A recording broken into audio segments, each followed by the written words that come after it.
আনুষ্ঠানিকতা যত দিবস পালন, বিবাহ বার্ষিকী বলেন, জন্ম দিবস বলেন, মৃত্যু দিবস বলেন, যতই দিবস পৃথিবীতে এসেছে সব দিবস ইহুদি খ্রিস্টান থেকে আবিষ্কার হয়ে এসেছে।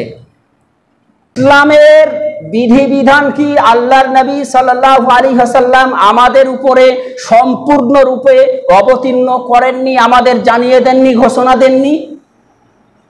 অবশ্যই দিয়েছেন। তার পক্ষে দলিল সূরা আল মাইদা আয়াত নম্বর 3।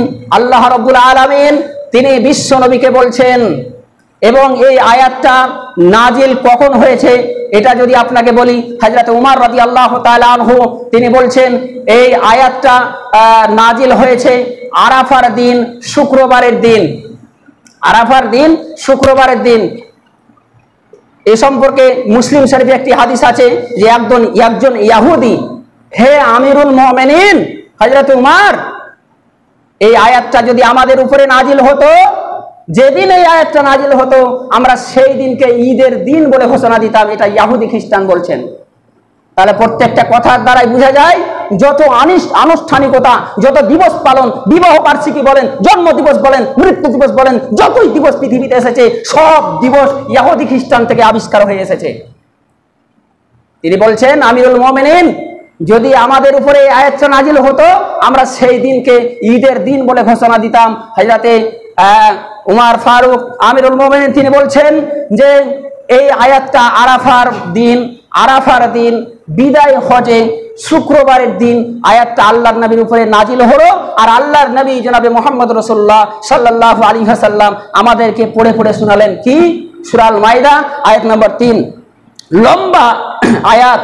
সেই লম্বা আয়াতের মধ্যখান থেকে আপনাকে বলছি, আল ইয়াউমা আকমালতু লাকুম দীনাকুম। আল্লাহ রাব্বুল আলামিন নবীকে কেন্দ্র করে বলছেন, হে নবী, আমি আপনার উপরে আজকে দিনকে সম্পূর্ণ করে দিলাম। ধর্মকে সম্পূর্ণ করে দিয়েছেন সেদিন, আজ থেকে 1450 বছর আগে, আজ থেকে প্রায় 1500 বছর আগে আল্লাহর নবীর উপরে সম্পূর্ণরূপে ইসলামের সমস্ত বিধিবিধান সম্পূর্ণরূপে নাজিল হয়েছেন, এবং সেই বিধিবিধান কোরআন এবং হাদিসে লিপিবদ্ধ করা আছে। ওয়া আতমামতু আলাইকুম নি'মাতি, এবং আল্লাহ রাব্বুল আলামিন বলছেন যে আমি আমার রহমত, আমি আমার নেয়ামত সেদিনই সম্পূর্ণ করে দিয়েছি। ওয়া রাজিতু লাকুমুল ইসলাম দীনা, এবং মনোনীত দিন, সর্বোৎকৃষ্ট দিন, সর্বশ্রেষ্ঠ ধর্ম ইসলাম ধর্মকে আমি ঘোষণা করলাম, এবং আমি নিজেই মেনে নিলাম যে ইসলাম ধর্ম হচ্ছে সবচাইতে উৎকৃষ্ট ধর্ম। তাহলে আল ইয়াউমা আকমালতু লাকুম দীনাকুম এর দ্বারা আমরা কি বুঝলাম? যে ইসলামের সমস্ত বিধিবিধান আমাদের উপরে প্রায় 1500 বছর আগে সম্পূর্ণ হয়ে গেছে। আজকে নতুন করে আমাদেরকে ধর্মের মধ্যে বাড়াবাড়ি করতে হবে না। একটাই কথা পরিষ্কার আমাদের জানতে হবে, কোনো আমল করতে গেলে দলিল লাগে, আর দলিল ছাড়া আমল হয় না। আমল করতে গেলে তার পক্ষে স্বপক্ষে দলিল লাগে।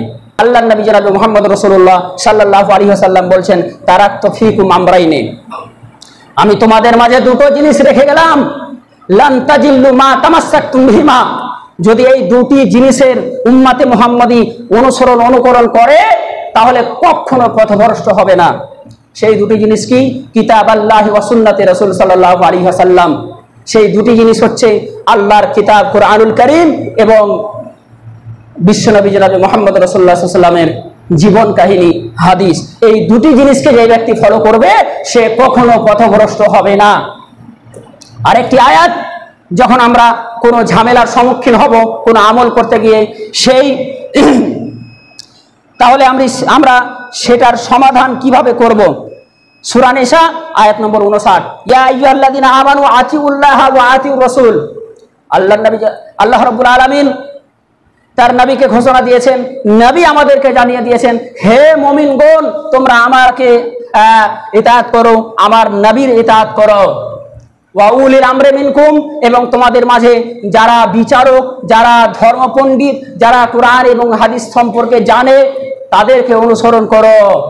ফাইন তানাজাতুম ফি শাইইন, যদি উলিল আমর যারা মহাপণ্ডিত, ইসলামের মহাপণ্ডিত, তাদেরকে অনুসরণ করতে গিয়ে তোমাদের মাঝে কোনো দ্বিধা দ্বন্দ্ব তৈরি হয়ে যায় যে না, এই মৌলানা সাহেব যে কথাটা বললেন এটা তো সঠিক মনে হলো না আমার, তখন আল্লাহ রাব্বুল আলামিন বলছেন ফারুদ্দুহু ইলাল্লাহি ওয়ার রাসূল, ফিরে এসো কোরআন এবং হাদিসের দিকে, ফিরে এসো কোরআনের দিকে। কোরআন যা বলবে সেটা মানো, হাদিস যা বলবে সেটা মানো।